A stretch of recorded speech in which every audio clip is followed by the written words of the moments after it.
નમસ્કાર મિત્રો, સ્વાગત છે તમારા બધાનું ફરીવાર એકદમ નવા વિડીયોમાં. ચાલો આજે આપણે ભણવાનું છે સભ્યપદ, ધોરણ 12, ચોથું ચેપ્ટર છે. કેટલા માર્કનું છે એ પણ કહી દઉં. માંથી 7 માર્કનું વાર્ષિક પરીક્ષામાંથી પૂછાય છે. તો ચાલો આનો આપણે અભ્યાસ કરીએ. તો પહેલા આપણે પ્રસ્તાવના જોઈએ. પહેલા એની પહેલા સભ્યપદ કોને કહેવાય અને સભ્યપદ ક્યારે મળે? જ્યારે કોઈ કંપનીમાં કોઈ વ્યક્તિ કંપનીના શેર ખરીદે અને સભ્યપદમાં નોંધ કરે ત્યારે એ વ્યક્તિને સભ્યપદ પ્રાપ્ત થાય તેવું કહી શકાય. હવે આ પ્રસ્તાવના જોઈએ. ઇન્ટ્રોડક્શન. કે કંપનીની જામીનગીરીમાં રોકાણ કરવા માટે જાહેર જનતાને વિજ્ઞાપન પત્ર દ્વારા આમંત્રણ આપવામાં આવે છે. બરાબર, કોઈ પણ કંપની હોય શેર ખરીદવા માટે વિજ્ઞાપન પત્ર જાહેરાત કરવામાં આવે, બરાબર, જાહેરાત આપવામાં આવે અને તેના દ્વારા લોકો શેર ખરીદે છે. જેના અનુસંધાનમાં કંપનીમાં રોકાણ કરવા ઈચ્છતી વ્યક્તિઓ શેર ખરીદવા માટે અરજી કરે છે. કંપની આવેલી અરજીઓ એકત્રિત કરીને તેનું વર્ગીકરણ કરે છે. આપણે ત્રીજા પાઠમાં જોયું, છૂટક રોકાણકારો, બિનસંસ્થાકીય રોકાણકારો, બરાબર, કંપનીના કર્મચારીઓ, એ બધું. અને શેર ફાળવણી અંગેની નીતિ સંચાલક મંડળ શેર બજારના પ્રતિનિધિઓ સાથે પરામર્શ કરીને નક્કી કરે. પરામર્શ એટલે કે ચર્ચા વિચારણા કરીને નક્કી કરે છે. શેર ફાળવણીનું આ કાર્ય પૂર્ણ થયા બાદ જે અરજદારોના શેર મંજૂર થયા હોય તેમના નામ સભ્યપત્રકમાં નોંધવામાં આવે છે. બરોબર, જે વ્યક્તિના શેર મંજૂર છે, દાખલા તરીકે મારા શેર મંજૂર છે તો મારું નામ સભ્યપત્રકમાં નોંધવામાં આવે અને હું એ કંપનીનો સભ્ય ગણાવ. ક્યાં સુધી? જ્યાં સુધી હું શેર ન વેચું ત્યાં સુધી. આ રીતે તેઓ કંપનીના સભ્ય ગણાય છે. અન્ય રીતે પણ કંપનીનું સભ્યપદ પ્રાપ્ત થઈ શકે છે. સભ્ય થયા બાદ કંપની તરફથી કેટલાક અધિકારો પ્રાપ્ત થાય છે અને કેટલીક ફરજો પણ અદા કરવી પડે છે. બરોબર, હવે જોઈએ સભ્યપદનો અર્થ અને વ્યાખ્યા. તો પહેલા આપણે અર્થ જોવી. કે જે વ્યક્તિનું નામ લેખિત સંમતિ દ્વારા અથવા તો શેર અરજી દ્વારા કંપનીના સભ્યપત્રકમાં નોંધેલ હોય તે કંપનીના સભ્ય ગણાય છે. ટૂંકમાં સભ્ય થવા માટે સભ્યની લેખિત સંમતિ અને તેનું નામ સભ્યપત્રકમાં હોવું તો આવશ્યક બાબત છે. આ શું કીધું? કે જે લેખિત સંમતિ દ્વારા જે સભ્યનું નામ હોય તે સભ્ય ગણાય છે. બરાબર, ને સભ્યપત્રકમાં નામ લખેલું હોય એટલે એ વ્યક્તિ કંપનીનો સભ્ય ગણાય. હવે એની વ્યાખ્યા જોવી. કે કંપની ધારામાં જણાવ્યું મુજબ જે વ્યક્તિએ કંપનીના આવેદનપત્રમાં સહી કરી સભ્ય થવા સંમતિ આપી હોય અને જે અન્ય વ્યક્તિએ કંપનીના સભ્ય થવામાં લેખિત સંમતિ આપી હોય તે કંપનીનો સભ્ય ગણાય છે. બરાબર, લેખિત સંમતિ આપી હોય અને આવેદનપત્રમાં સાઇન હોય એટલે એ વ્યક્તિ કંપનીનો સભ્ય ગણાય, ભલે ને એ કંપનીના શેર નથી ખરીદ્યા તો પણ. કંપની ધારા 2013માં જણાવ્યા મુજબ કે કંપનીના શેર ધારણ કરનાર વ્યક્તિ પોતાના શેર ડિપોઝિટરી પાસે પણ રાખી શકે છે. આ શેર ધારકના નામ કંપનીના સભ્યપત્રકમાં નોંધાયેલ ન હોવા છતાં ડિપોઝિટરીની નોંધમાં લાભાર્થી માલિક તરીકે દર્શાવેલ હોવાથી તે પણ કંપનીનો સભ્ય ગણાય છે. હવે સભ્ય અને share holder, member and share holder. બરોબર, તો કે સામાન્ય રીતે સભ્ય અને શેર હોલ્ડર શબ્દનો એકબીજાના પર્યાય તરીકે ઉપયોગ થાય. બરોબર, સભ્ય કે શેર હોલ્ડર બે એક જ કહેવાય, પણ હકીકતમાં બંને જોવું તો અલગ અલગ છે. ઘણીવાર એવું થતું ને કે આવેદનપત્રમાં સાઇન કરી હોય, જ્યારે કંપની સ્થાપતા હોય ત્યારે જે વ્યક્તિ હાજર હોય ત્યારે એટલે એ પણ સભ્ય તરીકે એની નોંધ થઈ હોય. બરોબર, હવે આનો વ્યક્તિ રહ્યો પછી કંપનીના શેર નથી ખરીદતો પણ તો એ પણ સભ્ય ગણાય કરવામાં આવે છે. વાસ્તવમાં કાયદાની દ્રષ્ટિએ સભ્ય અને શેર હોલ્ડર વચ્ચે તફાવત જોવા મળે છે. શું ડિફરન્સ છે તે આપણે હવે જોઈએ. હવે આગળ વાત કરી તો કે વ્યક્તિ સભ્ય હોય પરંતુ શેર હોલ્ડર ન હોય. બરોબર, કંપનીનો સભ્ય છે પણ એને શેર નથી ધારણ કર્યા તેવા સંજોગોમાં તો શું છે કે જે વ્યક્તિએ કંપનીના આવેદનપત્રમાં સહી કરી હોય તે તરત જ સભ્ય બને છે, પરંતુ તેને શેર ખરીદ્યા ન હોય તો પણ સભ્ય ગણાય. શા માટે? કેમ કે આવેદનપત્રમાં જ્યારે કંપની સ્થાપતા હતા તે આવેદનપત્રમાં ત્યારે એ વ્યક્તિની સાઇન હતી એટલે એ સભ્ય ગણાશે. હવે બાંયધરીથી મર્યાદિત જવાબદારીવાળી કંપનીમાં સભ્યોએ માત્ર ચોક્કસ રકમ પૂરતી બાંયધરી આપી હોય અને તેઓની પાસે શેર ન હોવા છતાં સભ્ય તરીકે ગણાય છે. જે વ્યક્તિએ પોતાના શેર બીજાના નામે ફેરબદલી કર્યા હોય તો તે શેર હોલ્ડર તરીકે રહેતો નથી, પરંતુ જ્યાં સુધી કંપનીના સભ્યપત્રકમાં તેનું નામ રદ ન થાય ત્યાં સુધી તે સભ્ય ગણાય. તો શું કીધું કે જે વ્યક્તિ કોઈ વ્યક્તિ છે, બરોબર, એક વ્યક્તિ છે એ, બરોબર, એને શેર બી નામના વ્યક્તિને આપી દીધા છે બરોબર. તો હવે એ શેર ધારક કોણ બનશે? બી નામનો વ્યક્તિ બનશે, બરોબર. અને જ્યાં સુધી સભ્ય પત્રકમાં નામ નહીં ભૂસાય ત્યાં લગીને આ વ્યક્તિ સભ્ય ગણાશે. પછી એનું નામ હટાવીને આનું નામ લગાવી દેવામાં આવશે ત્યારે આ સભ્ય પદ ગુમાવશે અને પછી આ વ્યક્તિનું નામ થઈ જશે. જે કંપની શેર મૂડી ધરાવતી નથી તે કંપનીના શેર હોલ્ડર હોતા નથી, તેમ છતાં કંપનીના સભ્યો તો હોય જ છે, બરોબર. શેર મૂડી નથી ધરાવતી પણ તોય કંપનીના સભ્ય તો હોય. વ્યક્તિ શેર હોલ્ડર હોય પરંતુ સભ્ય ન હોય. શેર ખરીદ્યા પણ સભ્ય નથી. કંપનીના શેર ખરીદનાર વ્યક્તિ શેર હોલ્ડર ગણાય છે. જ્યાં સુધી તે પોતાનું નામ સભ્ય પત્રકમાં ન નોંધાવે ત્યાં સુધી કંપનીનો સભ્ય ગણાતો નથી, બરોબર. સભ્ય પત્રકમાં જ્યાં સુધી નોંધ ન થાય ત્યાં સુધી વ્યક્તિ સભ્ય નથી ગણાતો. સભ્ય પત્રકમાં ક્યારે નોંધ થાય? કે જ્યારે કંપનીના શેર કોઈ વ્યક્તિ ખરીદે એટલે સભ્ય પત્રક નોંધ કંપની દ્વારા કરવામાં આવતી હોય છે, બરોબર. આપણે આગળ જોયું મૃત સ્વરૂપના શેર વિશે, બરોબર, જેમાં પ્રમાણપત્ર આપવામાં આવે છે. શેર હોલ્ડરોનું અવસાન થતા તેના કાયદેસરના પ્રતિનિધિ શેર હોલ્ડર બને છે. કાયદેસર પ્રતિનિધિ એટલે કે એના વારસદારની શેર હોલ્ડર બને, પરંતુ જ્યાં સુધી તેમનું નામ સભ્ય પત્રકમાં નોંધાવે નહીં ત્યાં સુધી સભ્ય ગણાય નહીં. હવે ત્યાં લગી નામ. હવે જો સભ્ય અને શેર હોલ્ડર વચ્ચેનો તફાવત રેડ પેન જોશું આપણે. તો જોવી પહેલા તો અર્થ જોવી કે જે વ્યક્તિનું નામ લેખિત સંમતિ દ્વારા કે શેર અરજી દ્વારા સભ્ય પત્રકમાં નોંધ થયેલ હોય તો તે કંપનીનો સભ્ય ગણાય છે, બરોબર. સભ્ય પત્રક દ્વારા જ્યાં નોંધ કરવામાં આવે તો એ કંપનીનો સભ્ય ગણાય. હવે શેર હોલ્ડર કે જે વ્યક્તિ કંપનીના શેર ધરાવતી હોય તે કંપનીનો શેર હોલ્ડર કહેવાય, બરોબર. શેર હોલ્ડર કોને? કે જે વ્યક્તિ કંપનીના શેર ખરીદ્યા હોય. સહી જે વ્યક્તિએ આવેદન પત્રમાં સ્થાપનાની કલમમાં સહી કરી હોય તેને સભ્ય તરીકે ગણી શકાય, બરોબર. આવેદન પત્રમાં આપણે ધોરણ 11માં ચોથો પાઠ ભણી ગયા, બરોબર. આવેદન પત્ર વાળો સ્થાપનાની કલમમાં સાઇન કરી હોય તે વ્યક્તિ સભ્ય ગણાય. કે જ્યાં કંપનીની સ્થાપના કરવામાં હોય તે વ્યક્તિ હાજર. કંપનીના આવેદન પત્રમાં શેર હોલ્ડરની સહીની જરૂર નથી.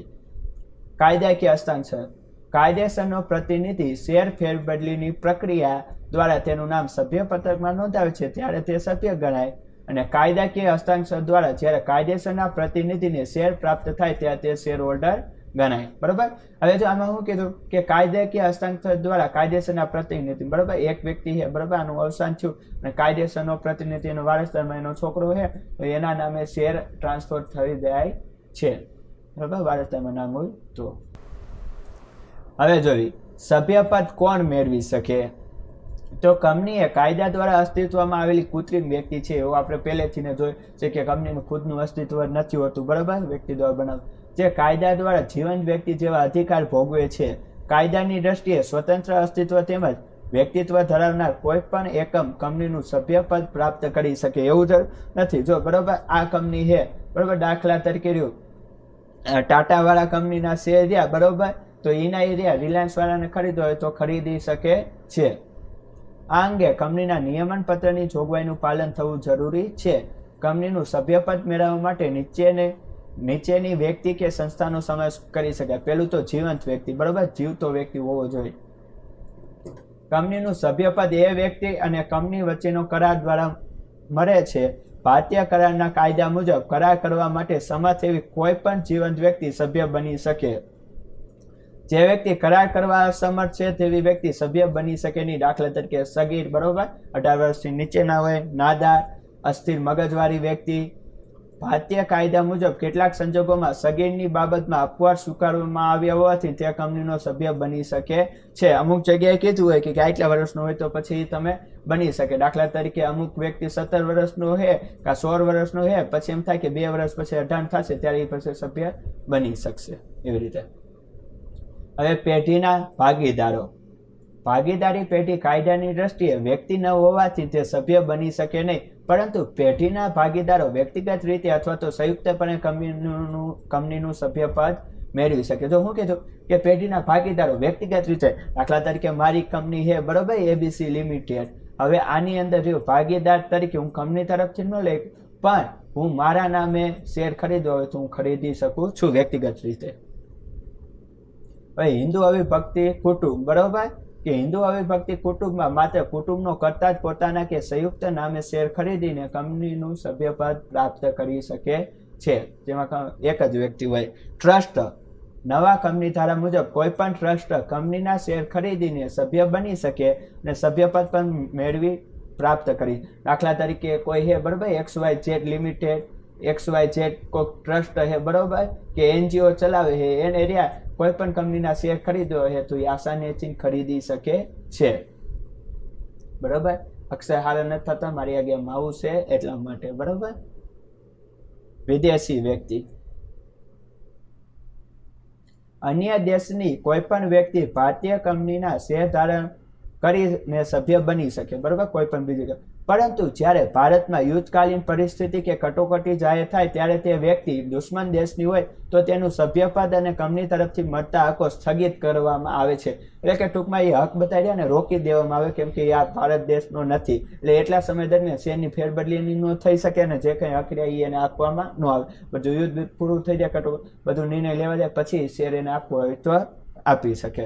સંયુક્ત શેર ધરાવનાર બરોબર જોઈન્ટમાં ભાગીદારી પેઢી હોય ભાગીદાર વ્યક્તિઓ બે વ્યક્તિ સાથે મળીને શેર ખરીદ્યા હોય જ્યારે બે કે તેથી વધુ વ્યક્તિઓ સંયુક્ત નામે કંપનીના શેર ખરીદે ત્યારે કંપનીના સભ્યપત્રકમાં સંયુક્ત નામ લખવામાં આવે છે બરોબર. બે વ્યક્તિ હોય છગન મગન તો બેનું નામ લખવામાં આવે. જેમના નામ સભ્યપત્રકમાં દર્શાવેલું હોય તેમને વ્યક્તિગત અને સંયુક્ત જવાબદારી ઉદ્ભવે છે. વહીવટી સરળતા ખાતર જેનું નામ પ્રથમ હોય તો તેના નામે કંપની પત્ર વ્યવહાર કરે. દાખલા તરીકે છગનનું નામ પહેલા છે તો એના નામે પત્ર વ્યવહાર થાય. નોટિસ, ડિવિડન્ડ વોરંટ, પરિપત્ર, દસ્તાવેજ, શેર પ્રમાણપત્ર તેના જ સરનામે મોકલાવે છે જેનું નામ પહેલું હોય તેને. હવે કંપની કાયદા દ્વારા અસ્તિત્વમાં આવેલી અલગ અને સ્વતંત્ર કૃત્રિમ વ્યક્તિ હોવાથી સભ્યપદ મેળવી શકે છે બરાબર. એક કંપની બીજી કંપનીનું સભ્યપદ મેળવવું તો મેળવી શકે. કંપની પોતાના નિયમન પત્ર અનુસાર બીજી કંપનીનું સભ્યપદ મેળવી શકે જેમાં નીચેની જોગવાઈનું પાલન થવું જોઈએ. પહેલું કે કંપની પોતાના નિયમન પત્રના અનુસંધાનમાં જ અન્ય કંપનીનું સભ્યપદ મેળવી શકે. જો પોતાના નિયમન પત્રના અનુસંધાનમાં કે કંપનીના નીતિ નિયમ પ્રમાણે સભ્યપદ મેળવી શકે. ગૌણ કંપની તેની શાસક કંપનીનું સભ્યપદ ન મેળવી શકે પરંતુ નીચે જણાવેલ અપવાદરૂપ સંજોગમાં તે પણ કંપની શાસક કંપનીનું સભ્યપદ પ્રાપ્ત કરી શકે. પહેલું કે શાસક કંપનીના કોઈ સભ્યનું અવસાન થાય અને ગૌણ કંપનીના કાયદેસર પ્રતિનિધિ તરીકે શેર ધારણ કરે ત્યારે. બીજું, ગૌણ કંપની કોઈ પણ સભ્યના ટ્રસ્ટી તરીકે હોદ્દો ધરાવતી હોય અને આવા ટ્રસ્ટમાં કોઈ પણ હિત સંબંધ ન હોય ત્યારે. અને ત્રીજું, આ કાયદાના અમલ પહેલા કોઈ ગૌણ કંપની શાસક કંપનીનું સભ્યપદ મેળવ્યા બાદ તે કંપનીઓ વચ્ચે સંબંધ સ્થાપિત થયો હોય ત્યારે બરાબર. ક્યારે કોઈ કંપની જોઈન કરવામાં આવી હોય એવું બધું હોય. હવે અન્ય સંસ્થાઓ સહકારી કાયદા મુજબ નોંધાયેલી સહકારી મંડળી કે અન્ય કાયદા હેઠળ નોંધાયેલી સંસ્થાઓ પોતાના બંધારણની જોગવાઈ અનુસાર કંપનીના શેર ખરીદીને સભ્ય બની શકે. ટૂંકમાં નીતિ નિયમ અનુસાર પાલન કરીને એ પણ વ્યક્તિ સભ્ય બની શકે છે. સભ્યપદ મેળવવાની રીત કે કઈ રીતે સભ્યપદ મેળવે તો કે કંપનીના શેર ધારણ કરનાર દરેક વ્યક્તિ કે જેમનું નામ સભ્યપત્રકમાં નોંધાયેલું હોય તે સભ્ય ગણાય છે. કંપનીનું સભ્યપદ મેળવવા માટે જુદી જુદી રીતો નીચે મુજબ છે. પહેલા તો આવેદન પત્રમાં સહી દ્વારા આગળ એ જોયું તો આ આવ્યું હતું subscribing to the memorandum of the association. કંપનીના આવેદન પત્રની સ્થાપનાની કલમમાં સહી કરનાર વ્યક્તિ નોંધણીનું પ્રમાણપત્ર મળેથી આપોઆપ સભ્ય બને છે બરાબર. નોંધણીનું પ્રમાણપત્ર દાખલા તરીકે કંપનીનું રજીસ્ટ્રેશન કરવામાં આવ્યું અને કંપની સ્થાપવામાં આવી પછી નોંધણી પ્રમાણપત્ર આપવામાં આવે ત્યારથી જે વ્યક્તિ આવેદનપત્ર સાઇન કર્યું સભ્ય તરીકે તો એ ત્યારથી સભ્ય બન્યો કહેવાય. કંપનીમાં સભ્ય થવા માટે સભ્યની લેખિત સંમતિ અને સભ્યપત્રકમાં નામ હોવું તે પૂર્વ શરત છે.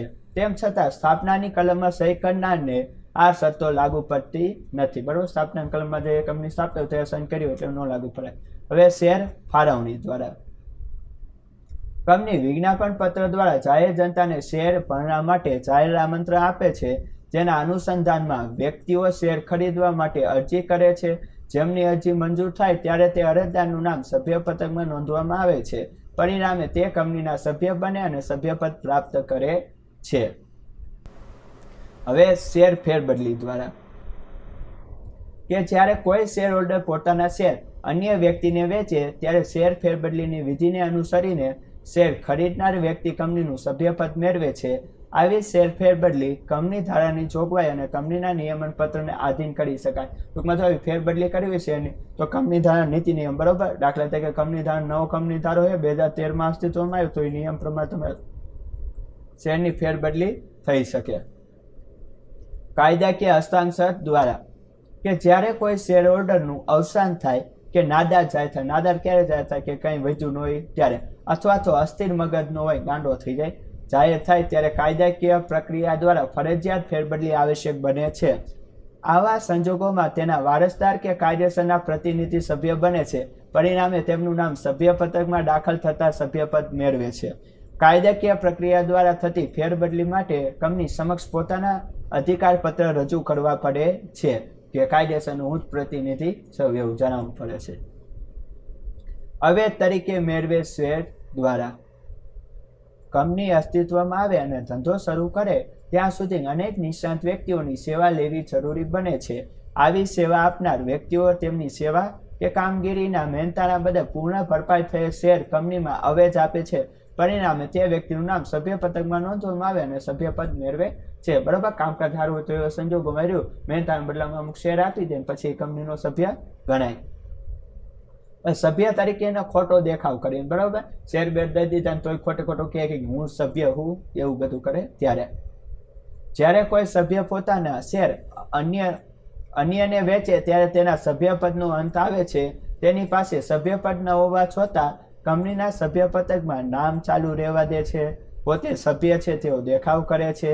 આભાસી વર્તન દ્વારા સભ્ય તરીકેના હકનો ઉપયોગ કરે છે અને પરિણામે સભ્ય તરીકેની જવાબદારી ઉદ્ભવે ત્યારે વર્તમાનમાં તે સભ્ય નથી તેવી દલીલ કરે અને માન્ય ગણાતી નથી. બરાબર, પેલા બધું હોય ધકપક લઈ પછી એમ કે આ લે હું ક્યાં સભ્ય હું, જવાબદારી આવે તો ફરી જાય એમ.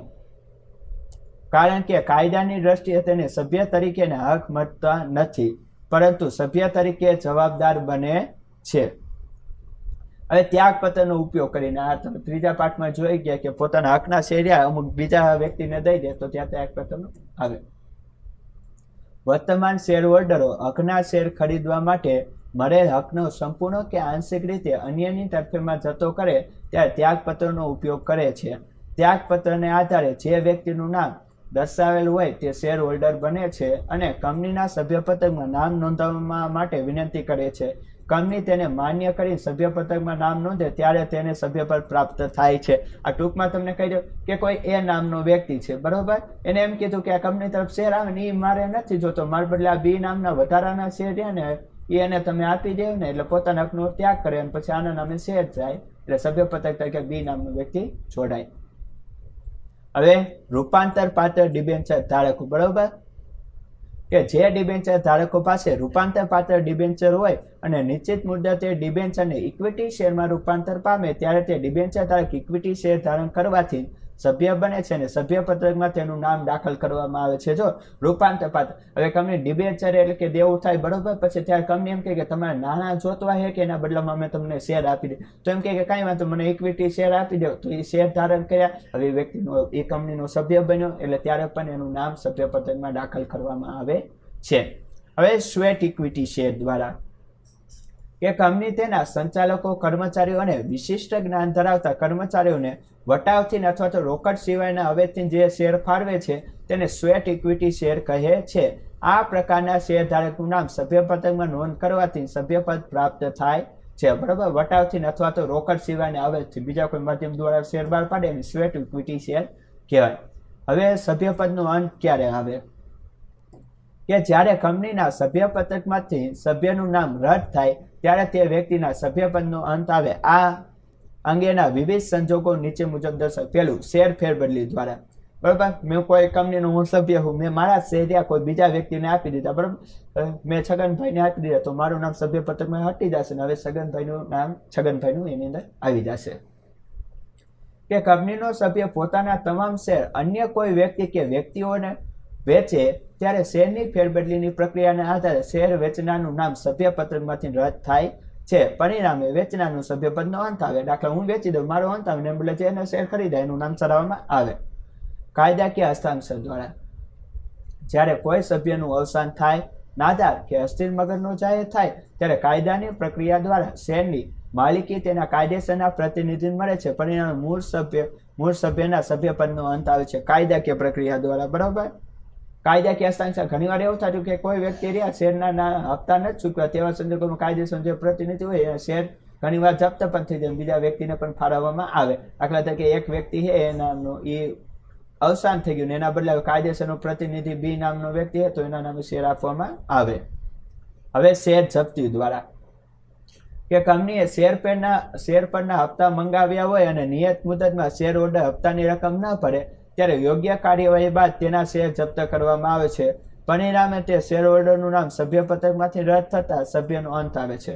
જોકે શેર જપ્તી અંગેની જોગવાઈ કંપનીના નિયમન પત્રમાં હોવી જરૂરી છે. બરોબર, હપ્તા ન ભરે તેવા સંજોગોમાં શેર જપ્ત કરી દેવામાં આવે. હવે શેર લિયનના હકનો ઉપયોગ કરે ત્યારે કે કંપનીના નિયમન પત્રમાં શેર લિયન અંગેની જોગવાઈ હોય તો કંપની પોતાની લેણી રકમ વસૂલ કરવા માટે શેર હોલ્ડર નોટિસ આપે છે. જ્યારે કંપની શેર લિયનના હકનો ઉપયોગ કરીને પોતાનું લેણું વસૂલ કરવા શેર હોલ્ડરોને શેર વેચી દે ત્યારે તેના મૂળ શેર હોલ્ડર સભ્યપદનો અંત આવે છે. બરોબર, પૈસા ન આપતા તો એવા સંજોગોમાં હોય ત્યાં શેર લિયનનો હકનો ઉપયોગ કરે. બરોબર, શેર ઉપર વિશેષ હક હોય ને શેર લિયન કહેવાય કે કંપની ઓલા સામેવાળા વ્યક્તિની મૂડી વેચીને પણ એના નાણાં ઊભા કરે. રીડીમેમ્બર પ્રેફરન્સ શેરના નાણાં પરત કરે ત્યારે કે કંપનીએ રીડીમેમ્બર પ્રેફરન્સ શેર બહાર પાડ્યા હોય અને શરત અનુસાર મુદત પૂરી થતા કંપની શેર પરત લઈ નાણાં ચૂકવી આપે, પરિણામે શેર હોલ્ડરના સભ્યપદનો અંત આવે છે. શેર વેચણી રદ કરાવે ત્યારે કંપની ધારામાં જણાવે નિયમિત શેર વેચણી માટેની જોગવાઈનો ભંગ થતો હોય ત્યારે અસર પામતા શેરધારકો શેર વેચણી રદ કરાવે જેથી તેઓનો સભ્યપદનો પણ અંત આવે છે. કંપની સમેટી લેવામાં આવે ત્યારે એટલે કે બંધ કરવામાં આવે ત્યારે કંપની પોતાનો ધંધો બંધ કરે કે સમેટી લે અથવા તો ફડચામાં જાય ત્યારે કંપનીના અંત સાથે સભ્યપદનો પણ અંત આવી જાય. બરોબર, કંપની નહીં વધે, સભ્ય શું કહેશે, મંદિરા વગર છે. એટલે કંપનીઓના સંયોજન જોડાણ દ્વારા જ્યારે બે કંપનીઓ પૈકી કોઈ એક કંપનીનું બીજું કંપનીમાં સંયોજન થાય અથવા તો બે કંપનીઓ જોડાણ કરી નવી કંપની સ્થાપે ત્યારે, બરોબર, મર્જ કરવામાં જેવી રીતે વોડાફોનનો આઈડિયા વીઆઈ થઈ ગયું તે અસ્તિત્વ ગુમાવનાર કંપનીના સભ્યના સભ્યપદનો અંત આવે. જોકે અસ્તિત્વ ગુમાવનાર કંપનીના સભ્યો સૂચિત શરતોને આધીને નવું કંપનીનું સભ્યપદ મેળવી શકે છે. બરોબર, નિયમ પ્રમાણે. મિત્રો, આ પાઠ અહીંયા પૂરો થાય. મિત્રો, વિડીયો પસંદ આવે તો લાઈક કરો, ચેનલમાં નવા સબસ્ક્રાઈબ કરો. ફરી મળશું નવા વિડીયો. ત્યાં સુધી મને આપો રજા. વંદે માતરમ. જય હિન્દ, જય ભારત.